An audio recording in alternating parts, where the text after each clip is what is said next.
Good Monday to you. WrestleMania 4. Wow. Wow, wow, wow. Randy Macho Man Savage, who would have ever thought the new heavyweight world's champion, as though somebody really cared. But I like Macho Man. What can I say? Fowler's return to talk radio. And me? Well, I had a very interesting weekend. Indeed. I am so sore that I could hardly sit here. My hands ache. My back aches. My legs ache. I have cuts and bruises all over my little hands. It all started out very innocently on Saturday morning at the breakfast table when my delightful wife said, we could really use one of those two-drawer file cabinets, you know? And I love office kind of things, especially at home. And I said, well, yeah, I guess we could. There's this really neato keen office supply store. I've talked about it before. It's called The Workplace. It's just really a stationery store junkie's dream come true. And I said, well, look, after we go shopping, or maybe before we go shopping today, let's run by The Workplace and we'll look at some, two-drawer file cabinets, and maybe we'll pick one up. And she said, okay.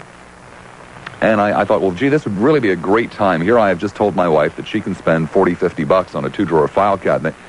This would really be a great time to let her know that I'm planning on spending a little bit of money on my computer. Or one of my computers. I have two. Well, anyway, I said, honey, I've been thinking about, rewarding myself. There are a couple of little toys. I'd like a 3.5-inch drive and a new printer and maybe a memory expansion card. Well, maybe we could go to the computer store, then stop by the office supply store, and then go grocery shopping. And to my shock and delight, I should point out, she said, okay. And so, needless to say, I got dressed in a hurry and off to the computer store we went, and I got my 3.5-inch disc and an Image Writer 2 printer. Didn't get the memory expansion card. They didn't have the kind I wanted, so that'll have to wait for a while. And then off to the office supply store we go.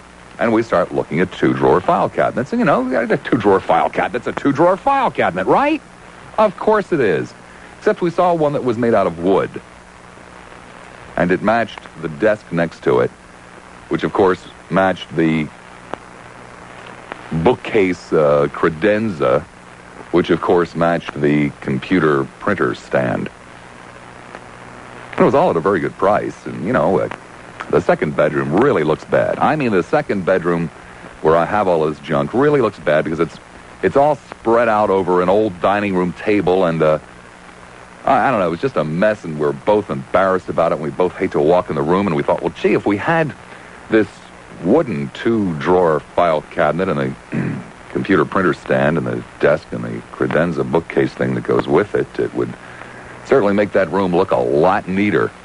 And it really was a great price. And, of course, we'd need a good chair to go along with it, a nice, desk chair, preferably one with arms that swiveled and didn't squeak and rocked back and forth. And it was still all a really great price. But, we didn't want to do anything hasty, so we said, well, we'll sit on this overnight. And we went to the grocery store and went home, and Mary made some great fried chicken and mashed potatoes Saturday night, and we had a good time and went out and caught some tunes and got up Sunday morning and so, well, let's go back and get this furniture. So back to this place we went, and we got the furniture. And, of course, one of the reasons it is such a great price is because it comes disassembled. And, of course, as you know, all you need are just a few simple hand tools like a screwdriver and maybe an adjustable wrench and, a hammer. And about 8.5 hours of your life putting all of this stuff together as you rip your little hands up and get scratches and bang your knee and get stiff and sore because you're old and you just don't move around like that as well as you used to. But that's not at all what I came here to talk to you about today. No, I didn't come here to talk to you about any of that kind of stuff. I came here to talk to you about a book that I read right after Christmas. It was a book I got for Christmas. And as a matter of fact, I've talked to you about that book before, so that isn't really what I came here to talk to you about today. But I'll mention it nonetheless. Shortly after the first of the year, I read a book. The book is called Man of the House. It's Tip O'Neill's biography, I guess. And I didn't really enjoy the book until, I guess it's the last page or close to the next to the last page. It talks about the things that are most important that politicians should always remember. And you've heard these words from me before. You'll hear them from me again in the future, I promise you. Jobs, housing, education, and health care. Now, being somewhat a dense individual, and I am, when I read that sentence in the book, I mean, it just struck me like a bolt out of the blue. Wow, of course, these are the things that are important. Jobs, housing, education, health care, all the rest of the nonsense, the canals and the commies, mean nothing if you don't have jobs, housing, education, and health care taken care of. And then it dawned on me how little we have heard about these things of late. Oh, you know, like the last, decade or so. Yet nothing's really changed. Those four things, jobs, housing, education, and health care, are still what really matter. They are still the most important things in your life, in my life, hell, even in Ronald Reagan's life. These are the most important things. I promise you, take away his house, take away his education, take away his health care, and Ronnie couldn't care less about the commies and the canals. Because he's just the same as you and I. Unfortunately, or fortunately for him, I guess as the case may be, he has those four things pretty well covered. Only somehow, over the last decade, it just hasn't been the in thing. It hasn't been the polite thing to talk about. Jobs, housing, education, and health care. Just hasn't been the in thing. No, the in things have been lower taxes. And everybody runs around screaming, lower taxes. Even though most people, the overwhelming majority of Americans, don't pay very much in federal taxes. 10, 11, 12, 13, 14, 15% for most people. It's the state and local taxes that the average working man gets clobbered with, not federal taxes. Or canals, yeah. I love to talk about canals for folks who don't own boats, let alone big ships to go through the canals. Or the commies in Central America, the commies in Africa, the commies here, the commies there. For folks who have far more in common with the commies than they do for the people fighting them off. And of course, you've got your abortions and your school prayers and your speed limits and your space shields where the cute little Russian missiles bounce off of. And of course, that all-time favorite in the last 10 years, traditional family values and a return thereof. I never could figure out what the hell traditional family values were. I always thought, fool that I am, but I always thought that traditional family values meant things like having a steady job so that you could pay your bills and maybe build up a little nest egg. Having a safe and a comfortable home, preferably one that you owned, if you wanted to. Having good schools close by so that your kids could be well educated. And of course, having proper medical care should you get sick and need it. And proper medical care that you could afford. Fool that I am. I never realized that traditional family values and all those kinds of good things meant higher spending for defense and lower taxes for the rich and crusades to restore democracy where it has never existed, and then forcing your religious views on other folks. I never realized that that's what it really meant, because I guess I'm just some kind of a numbskull and a dullard. Well, maybe I am not alone after all, because the strangest damn thing is happening in America. We're in the midst of a presidential primary season. And all of a sudden, in an awful lot of states and communities throughout this country, some people are showing up at the Democratic primary in particular, and they are voting jobs, housing, education, and health care. Now, for years, it has been suggested that there really are two Americas. There's the one for the haves and the one for the have-nots. And most people over the last decade or so have kind of poo-pooed this and said, oh, no, there really aren't two Americas. Yes, there is the America for the lazy SOBs who sit around with their hands out. And then, of course, there's the America for all the rest of us. Well, nothing could be further from the truth. Nothing could be further from the truth. And somehow, over the last decade, the people who have convinced the people who have not that their needs and causes are more important Now, that's kind of difficult to follow. Let me see if I can't make that a tad more clear. The people who have convinced the people who have not that the people who have's needs and causes are more important than the people who have not. I know that gets very, very confusing, but then what the hell? It's life, and life is confusing, right? And for years, the have-nots have bought all of this. But things are starting to change. Some people are catching on to the fact. Some folks, of course, have not caught on. You can label them the new Republicans. Or you could also label them the current crop of Democratic hopefuls for the most part. In the last month alone, And all the other candidates ain't talking to this turkey. And it's getting kind of scary because the one candidate who is piling up votes. And he's piling up a collection of delegates. You see, one of the things that's wrong in America is that most of us do not like to admit that we have far more in common with some underpaid laborer out there with dirty pants on and wearing the same shirt for the third day, or an unemployed steelworker without any hope, than we have in common with a high-powered captain of commerce. But the fact of the matter is that we do. Now, some of us have kidded ourselves into thinking, well, gee, they let me wear a white shirt and a tie to work so that I can push around their papers and walk off with a whopping 13.9 at the end of the year.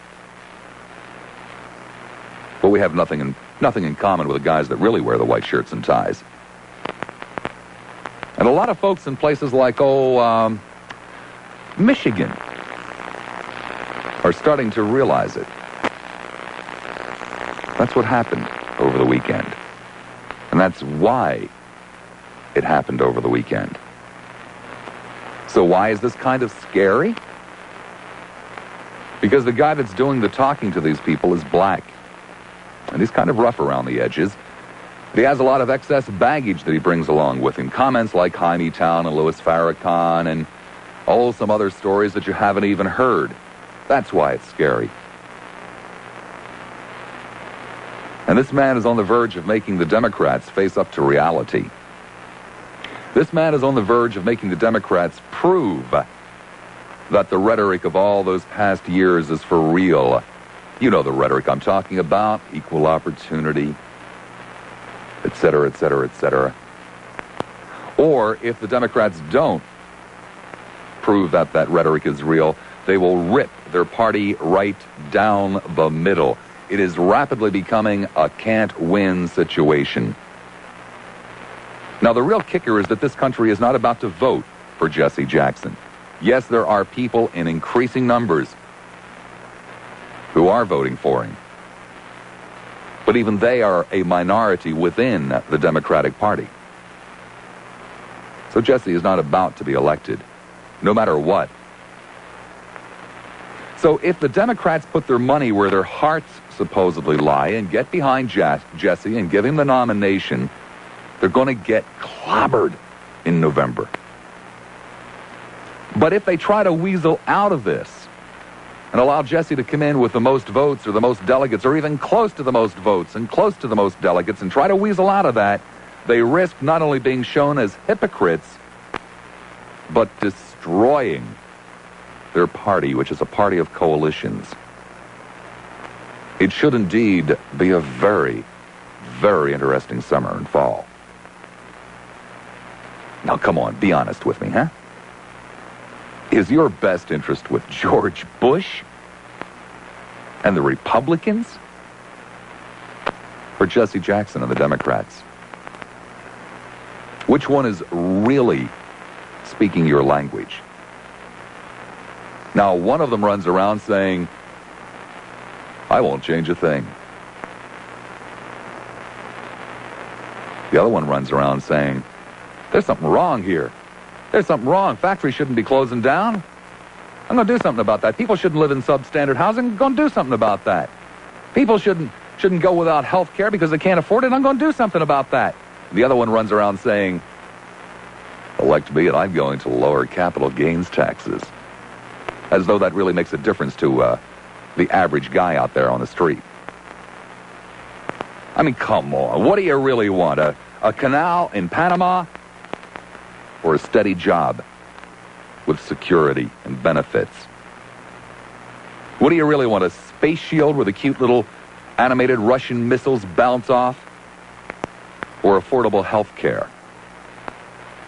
What do you really want, a commie-free Central America or a decent local school? Ain't it a kicker? Isn't it enough to turn your gut inside out? Now, of course, there is Michael Dukakis. Dukakis may well be my soulmate. He may well be your political soulmate.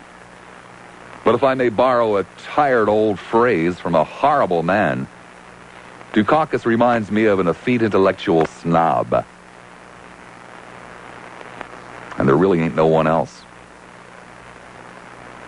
but Jesse, who has caught on with the people to any degree at all. Suddenly this weekend, while putting together the furniture and nicking my hands, it began to dawn on me that George Bush just might get 4 years. And get them by default. And you know, damn it, I'm getting mad. I'll tell you why in just a moment. There's a prime example in that last newscast of the kind of stuff I'm talking about and the kind of stuff that I refer to when I say I'm getting mad. What in the hell is more important to you? Security in your job or obscene bumper stickers? I mean, come on. Do we have half of the kids in this state dropping out of school? Yep. Why? Because they read bumper stickers that are obscene? No, most of them can't read. And it's the same way on the national level. Oh, maybe not quite as absurd as that, but not too far from it. And I'm getting mad. I'm getting mad because the Democratic Party has let the people down. At one time, the Democratic Party was a party of leadership, a party of new ideas. But it has now become a party that has borrowed from the Reagan style campaign. A lot of bull.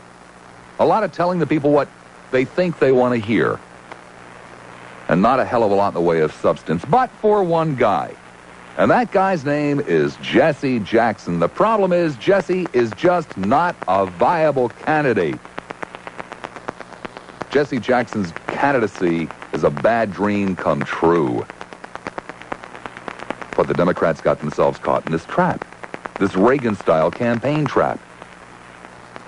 And it's becoming apparent that an awful lot of folks just ain't buying it. And in doing this, the Democrats have left a void, and Jesse got sucked into that void.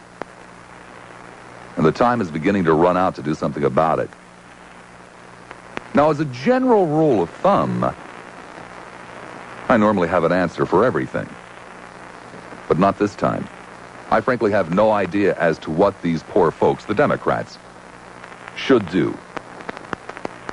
I'll tell you, it scares the hell out of me because I see a political debacle on the horizon. I see a two-tiered America for real.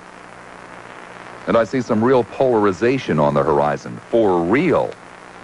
And it ain't a pretty picture that's starting to take shape, is it? And of course, it also tears me in two. All of my own values are about to come face to face with my own personal prejudices. And I'm not sure which one is going to win out. I mean, I have utterly no problem in giving you my gut instinct. And my gut instinct is that, well, I think Jesse is really on the right track here. But I've been real safe saying it to this point because I didn't really think he had a chance. And he doesn't have a chance. Except a chance at ripping this party in two. He has a chance of forcing the Democrats into, well, as I said earlier, living up to their rhetoric or trying to weasel out of it.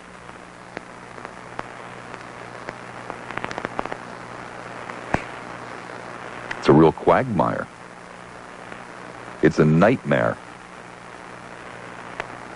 Because he can't win. He can't win for primarily three reasons.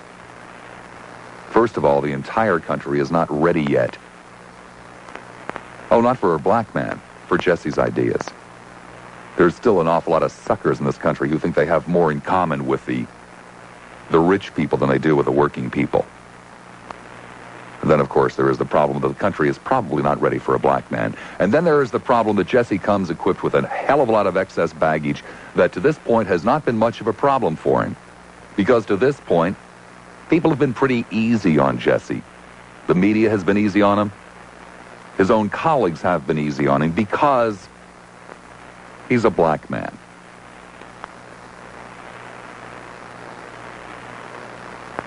But that will end.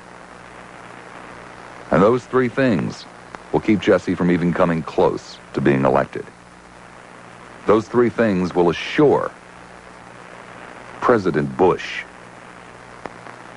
which is a horrible phrase to put together, isn't it? President Bush. Think about that. A man who apparently doesn't have an idea in his head. A man whose only claim to fame is he's Ronald Reagan's buddy.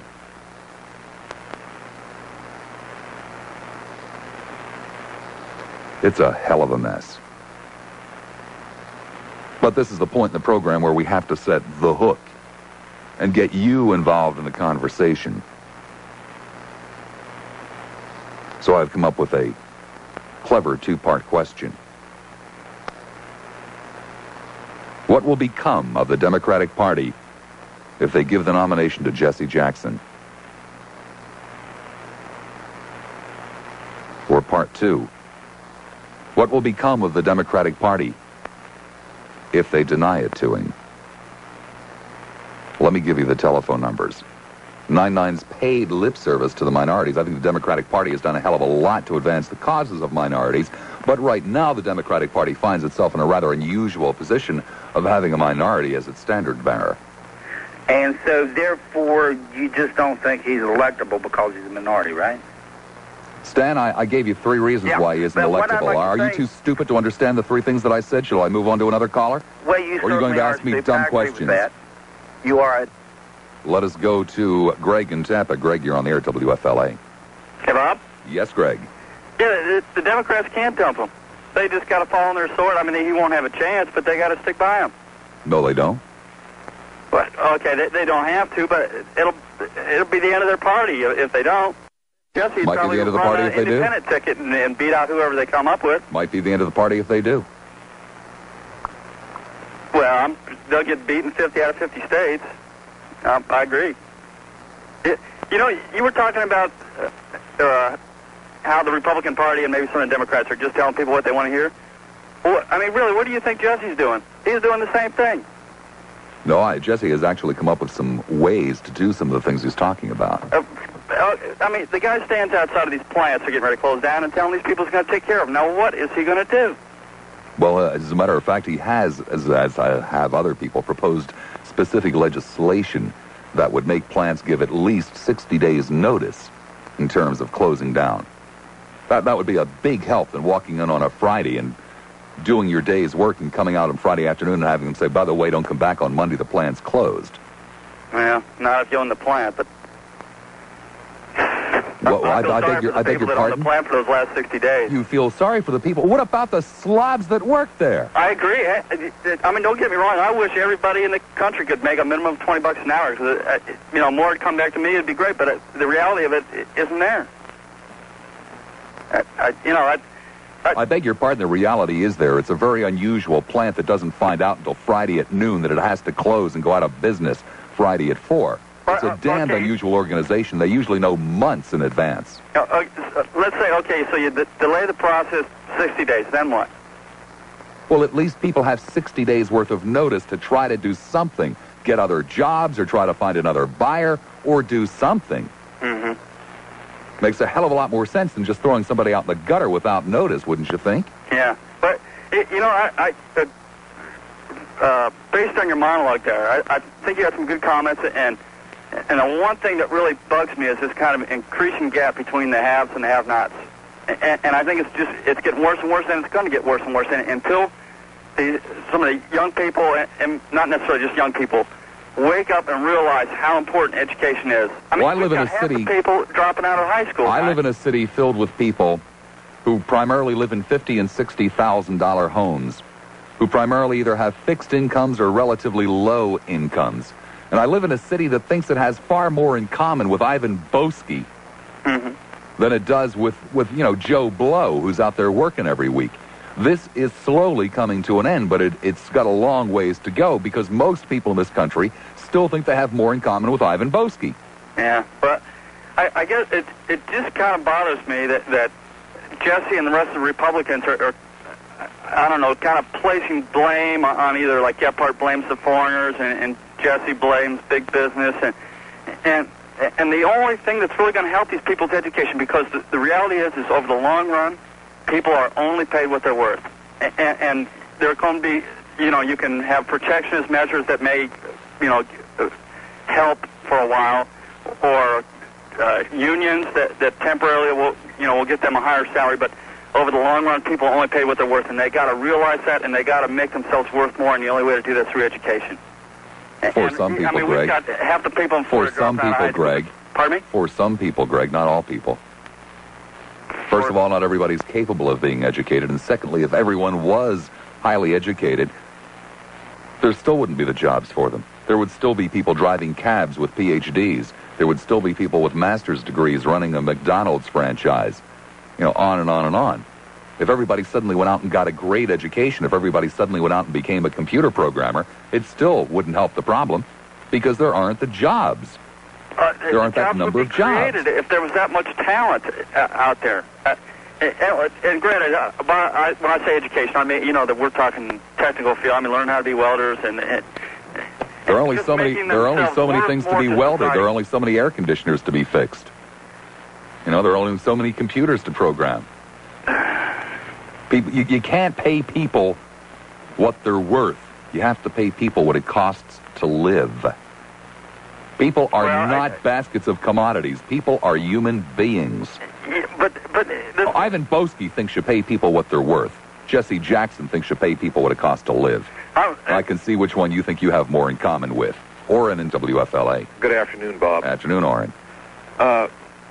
You've posed a very interesting question today, but I wonder if we might not caveat it a little bit in the sense that the rules as to who is going to be the nominee... By the way, if I might point out one thing before, because I meant to do this in between calls, if I can borrow just a moment or two of your time. Okay.